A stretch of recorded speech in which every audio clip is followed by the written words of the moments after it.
So yeah, my name's Olivia Warner and I'm an OT. I've been working here for quite a while. My role as an OT is to work with a range of different patients with different health challenges and to re-engage them in everyday activities, whether it be, returning to work or even something as simple as getting back into showering yourself independently. So cancer-related fatigue is persistent physical, emotional and or cognitive tiredness or exhaustion related to cancer and cancer treatment. And it's not proportional to recent activity. So it's distressing and interferes with usual function, and unlike everyday tiredness, it cannot be relieved with just rest or sleep. Fatigue can last throughout the cancer treatment and for some time after it's finished. Energy levels usually improve over time, and most people find that they feel better within 6 to 12 months after treatment. However, for some people, it can last for a little bit longer than this. Fatigue can be severe and distressing, and some people say fatigue is the most difficult side effect of cancer. Some people might look well, but they will still be experiencing really severe fatigue symptoms. And fatigue can make it hard to do day-to-day activities, and it can create a feeling of frustration and isolation because a lot of people don't really understand why you can't do the things that you used to be able to do even if you've finished your treatment. So fatigue will run along a continuum, so it goes from either mild to moderate to severe cancer-related fatigue. Mild fatigue tends to make you feel a little bit more tired than usual, but you're still able to do everyday activities. Moderate fatigue is a bit more noticeable and upsetting. You might be able to do less daily physical activities, and you might find that your work becomes affected.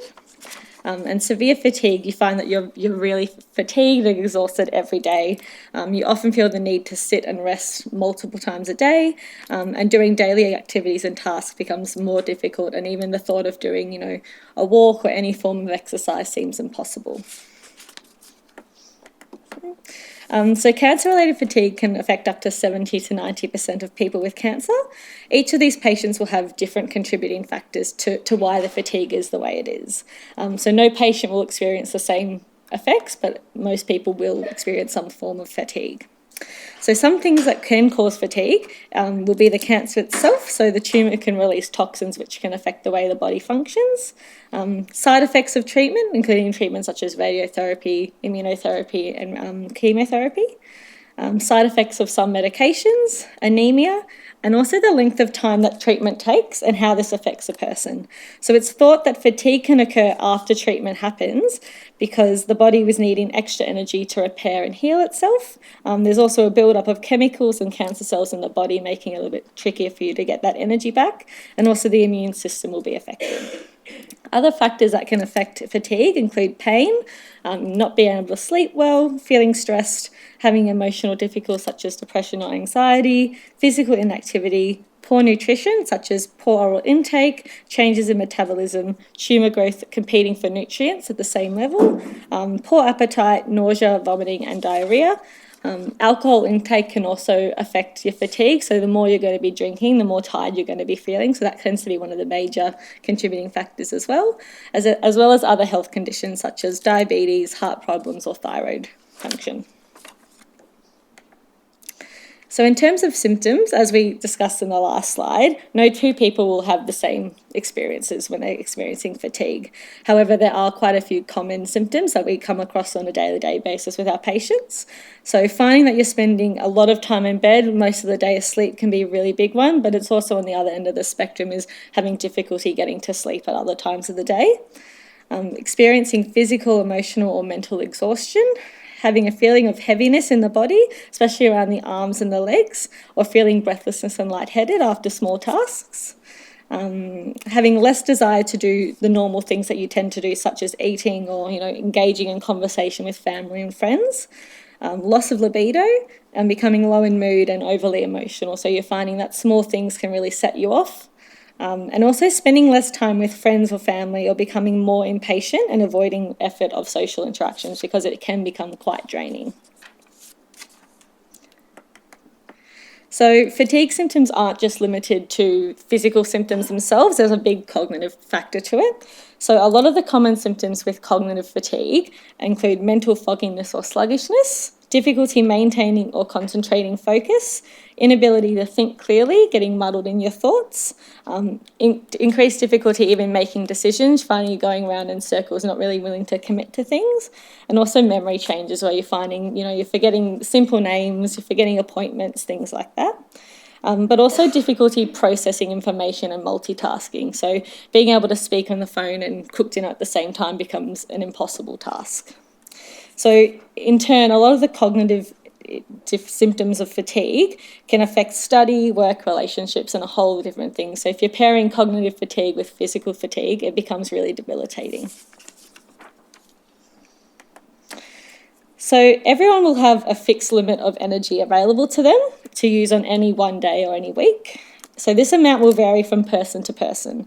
So since your diagnosis, you may have found that your energy storage has decreased from what it used to be like. It's important to therefore use your energy storage wisely and to know how much you have at your disposal.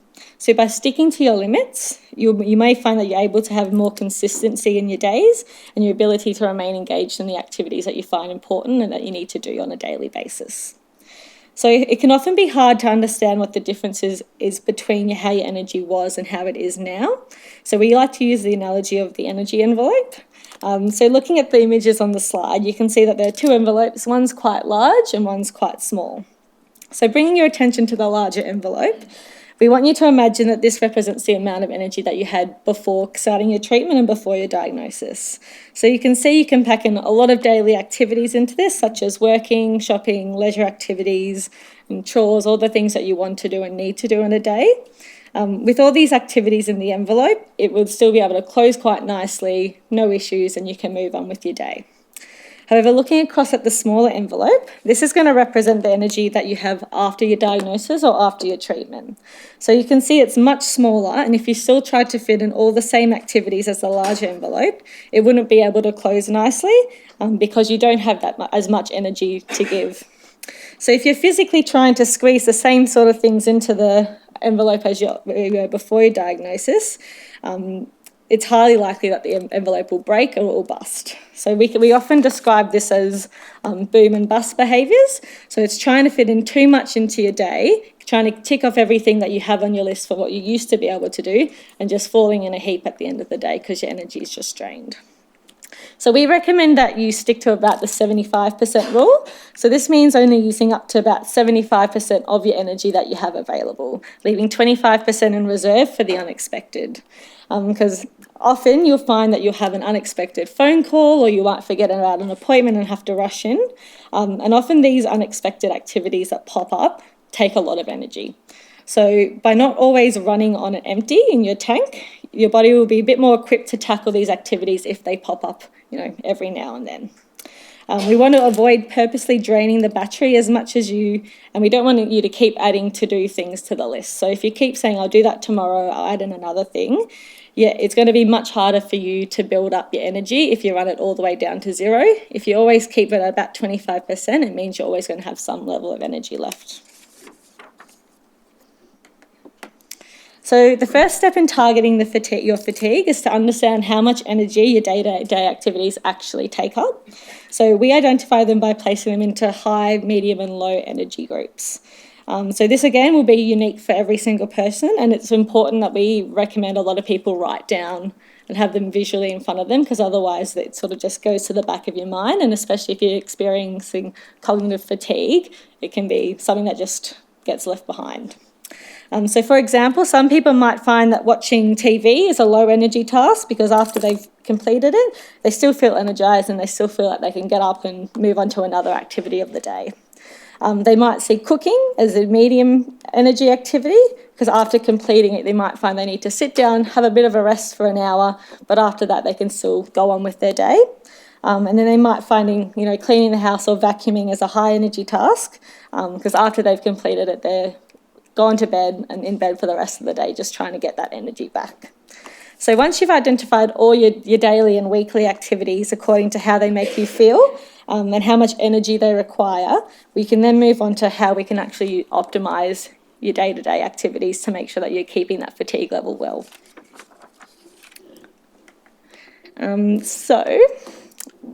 when we talk about our baseline, what we're referring to is a comfortable level of activity that you can manage without experiencing a significant increase in fatigue. So they again can change on a day-to-day basis or a weekly basis, and often will require trial and error to uncover. So to make sure that we keep track of what your baseline is, again, we ask you to write it down, your fatigue levels, after you've completed an activity. So we recommend using a diary or a notepad just to jot down your energy rating. So, just say you've finished your cooking, you're feeling 5 out of 10 fatigue, not feeling too bad, and that was about 20 minutes. So we want to know your fatigue level and how long you've done it for. So knowing your baseline is important to understand because it'll help you stick within the limits of your energy and to optimise your performance. So for example, if you're talking on the phone to your friend and the conversation's gone for about 25 minutes, after you hang up, your fatigue levels have really increased and you need to go lie down for an hour or two just to recover from that. So that's a significant amount of fatigue that you're experiencing after that 25 minutes. So this is indicating that 25 minutes may be too long for you to spend on the phone. It drains your fatigue energy levels and it's something that we need to sort of work forward. What we recommend is with that trial and error period, moving on, the next time you're on the phone to your friend, try talking only for 15 minutes. After you hang up, if you find you've still got a little bit of energy, you might sit down for 5 minutes, but you find good to go, I can move on with my cooking, other tasks. This will indicate that your baseline for talking on the phone to a friend or for an appointment would be about 15 minutes. And by writing that down, it means you can see that, if I've got my day planned, I have a phone call I need to make, that's good. I'm only going to allow 15 minutes for that. Otherwise, I'm not going to be able to get on with the rest of the tasks I need to do for that day. So what your baseline was prior to diagnosis or treatment and what it is now, it may be different and that's okay. It doesn't mean that you're not going to get back to what it was before. However, in order to do so, you need to make sure we're getting back to it slowly and gradually and building up a tolerance in a way that's smart and sustainable. So we don't want to just go from having our treatment, going back to a full day of appointments, a full day of seeing friends, because you're just going to bust out again. So making sure you're working up to it slowly, and that's going to be the most sustainable way to get back to what you were doing beforehand. Okay, so the first tip that we like to say is to schedule in rest breaks. So most often when we say that we'll take a break, we don't always stick to it. And you really do need to make an effort to plan small periods of rest throughout the day to allow for your energy levels to come back up again. So small little rests spread out throughout the day are going to be more beneficial than if you're taking a long rest. So, going to bed and sleeping for a few hours is actually going to be more detrimental to your fatigue than taking a 5-10 minute nap every couple of hours during the day. So rests also don't need to be napping or sleeping. It can be things such as watching TV or reading a book, anything that's a low energy activity and you don't find it's too mentally stimulating. It's basically just giving you a bit of a time out to say, I'll have a rest, let my energy come up, and then I can get going and move again. So understanding what activities are important to you, what has to be done, and then what can be put off. When you have limited amount of energy to give, understanding the difference between those three things is really crucial. So, for example, if the vacuuming is something that's not really important to you, does it need to be done every second day? Can it be done once a week instead? If spending time completing bills and documents is really important as well and something that needs to be done, does that mean going to lunch with the friends this week can be put off so that you can have extra time and energy to be put onto that activity? So understanding, and everyone's going to be different, knowing what you have to get done and what you want to do are the two main things that we really focus on. Because even though you have fatigue, being engaging in your daily activities and what's really enjoyable for you is also going to be really helpful for your fatigue. Unless if you're just going to be sitting around not doing anything you enjoy, your fatigue's just going to go down as well. The next thing is delegating tasks. So if you're able to, utilising friends and family to help with activities that need to be done but may not be that important to you. So for example, cleaning the house, if it's a high energy task, if you've got family that can, do the vacuuming and all those heavy tasks and you can stick to the dusting, delegating out what not something that's not important, something that you can get done and means you can move on and do the things you want to do. Next one is keeping to your baseline. So allowing yourself to do what you can manage without increasing your fatigue levels. So keep a routine in place. Your body will become more adapted to a routine after time, and you'll find that you can gradually increase the amount of time and the length of time spent on your daily activities if you stick to this routine. It's just as if you were going to the gym and you're trying to work on your strength from a physical aspect. You can't just go straight to doing the 100 kilo weights. You've got to work your way up. So taking your time and day by day, week by week, increasing activity bit by bit to what you can tolerate. So using a diary as well to jot down your fatigue during certain parts of the day is really important. So between morning, afternoon and nighttime. This can be used to help spread your low, medium and high energy activities across the week, and to plan out your days in advance, which is also really helpful in managing that fatigue. So for example, if you find that your fatigue is best at the start of the week, you feel you've got more energy when you wake up, see if you can book in appointments or clean the house or do those high energy activities when you have the most energy. If it's worse towards the end of the week, leave this time to do those lower activities or have those longer periods of rest at the end of the week. It helps to picture your week as a whole. So a weekly planner is something that we often tend to recommend, because it means you can see what you've got planned in the week. You're not using your brain as much to have to mentally remember, which can be contributing to that cognitive fatigue. And it just gives you a good spreadsheet of what you need to get done and how you can actually divide that energy up. So can the tasks that you're doing be adapted or changed to reduce energy? So standing up can use up to 25% more energy than if you're sitting down. So often things like, showering or dressing or speaking on the phone, if these can be done sitting down instead of standing up, they're little nuggets where you can save that energy for more important things like going out with your friends. Pacing your activities throughout the week. So thinking, can any of the activities that you do be broken down? Knowing that a task doesn't need to be completed all at one time, and you can see if you can break it into smaller chunks. So for example, if we're looking at preparing dinner at night time, if you find in the morning your energy is really high, see if you can do all the preparing work, cutting up all the vegetables, putting everything in the fridge and leaving it there, because that's going to take a lot more energy.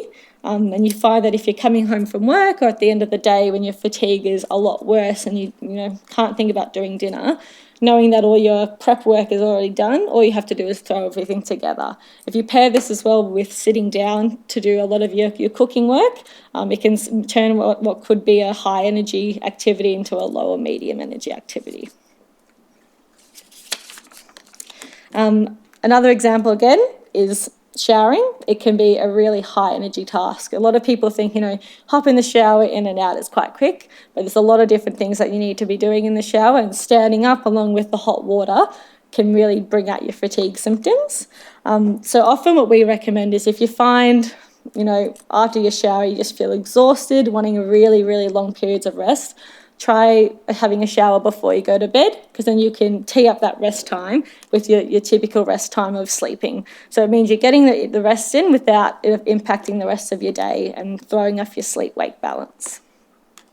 Exercise as well has also been found to improve cancer-related fatigue, and short, frequent sessions that are consistent and sustainable are preferred. So it doesn't mean you need to go for a run every day. It can be small things such as, sitting out of bed when you're having your meals, or walking out to the mailbox. So it often seems like a contradiction to say, I'm tired, let's go for a bit of a walk. But even a 5-minute walk around the block or 5-minute walk around the house every now and then is going to be a lot more helpful in building up your exercise endurance and also helping with managing that fatigue. The other thing is also stress reduction. So engaging in activities that you find enjoyable and you find relaxing. Again, this is going to be different for a lot of people, but a lot of people find meditation and yoga and those mindful activities can really help with managing your fatigue. And also focusing on food intake. So eating as well as you can and drinking a lot of water is going to be really helpful. But also if you're finding preparing and eating large meals is just too, the thought of it just brings out all your fatigue, having small snacks throughout the day that are really high energy and high protein can be really helpful. And as well, alcohol, if you're finding that your fatigue is worse, it should be avoided as much as you can. So the occupational therapy department here, we run a Let's Talk Fatigue session, which is run sort of a little workshop that's run on a monthly basis. So it's the first Thursday of every month. So we invite patients, carers, anyone to come along. It's a group discussion where we go through a few more strategies so we can do something a bit more tailored to yourself. But also, a lot of the time, fatigue is such a broad topic. Everyone's different. If you're thinking that you want a little bit more tailored one-on-one advice, you can speak to your doctor and they can put a referral in for an OT assessment, which can be done as an outpatient, where we can go through your activities, go through some tips and really tailor some advice specifically to yourself. So yeah, that's it. Any questions?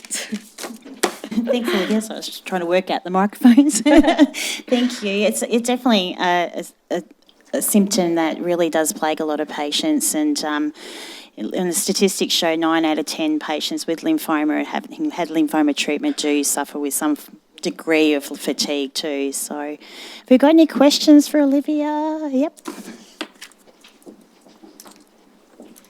Sorry, any skates? Not a question. Hi, I'm Vicky. Thank you. More a thank you, because I get in the shower and I walk out and I often say to my husband, I can't believe how tired I am having a shower. Yeah. And I just feel like everybody's like, oh, well, you had lymphoma, you should be over it now. And you're tired and you're not what you used to be. And you think, okay, when am I going to get to that?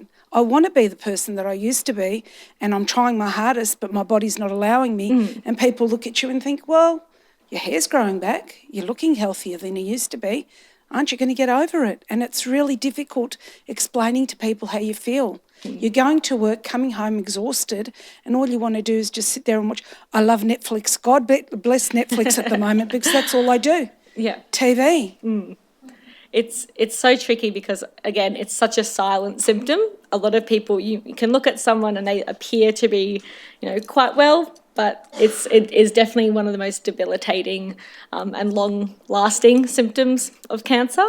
But a lot of the time, the Cancer Council Victoria website's really good because they have quite a few handouts and information, which we do recommend giving to your friends and family, because, as long as they understand how you're feeling, it's going to make it a lot easier. And, you're going to be the best judge of how you're feeling, and you don't want to push yourself too far. You want to still be engaging in as much as you can, and you'll find that even if you're engaging, you might still experience some fatigue, as long as it's not that really draining one where you're resting in bed for hours on end.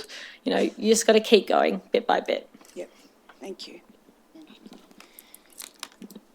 Thank you for that. My name's Kathleen. I was just wondering if there's a link between improvements with, so if you do activity, physical activity, so the physical fatigue and the cognitive fatigue, are they linked? So if you do more physical activity, will your brain fog start to improve? Yeah.